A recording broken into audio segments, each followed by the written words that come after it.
Hello everybody. As we are getting closer and closer to people announcing to become candidates for president of the United States, we are likely to start hearing some conversations and discussion about higher education and what they plan to do.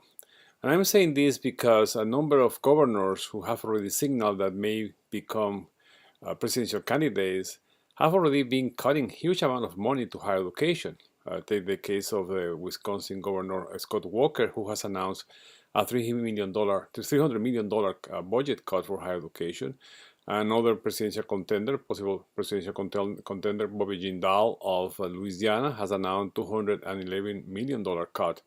And even some Democrats, like the Connecticut Governor Daniel Malloy, has announced a $78 million budget cut. Why is this happening? Well, the basic reason is these governors are cutting and cutting the state budgets through tax cuts. And as a result of those tax cuts, well, there is less money for public education and many other things. However, the idea of shortchanging higher education is not new. Take, for example, the then Governor Ronald Reagan of California, who later became U.S. president. In 1967, he quoted himself by saying, just 1 month after becoming the governor, that taxpayers shouldn't be subsidizing intellectual curiosity, unquote. Now, if we look back at our history, we realize that this hasn't been the idea that even the founding fathers had about higher education. In 1819, Thomas Jefferson created the University of Virginia. He always considered that his greatest achievement.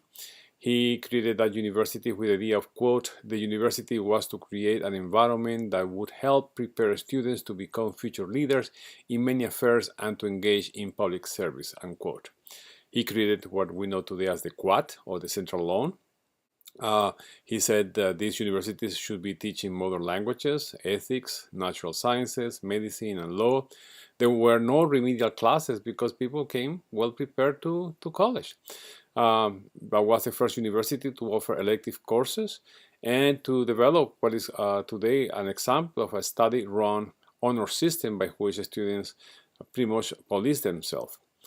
And it's interesting that the first classes of students attending that university were not even Virginians, because the prestige, the idea that Jefferson launched was so high that attracted a lot of people from many other different states. Now, it's interesting that Thomas Jefferson, who is usually quoted by conservatives as saying, quote, the government is best which govern the least, he was a big champion of public universities being fully supported by the taxpayers. So I wonder how that will click, so to speak, with the current political discourse about public support to higher education.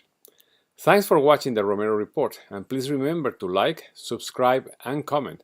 And let me know what you think about the Founding Fathers' thought in terms of higher education support. And next week, we'll be talking about race relations on campus based on the recent incident that occurred at the University of Oklahoma. Bye-bye.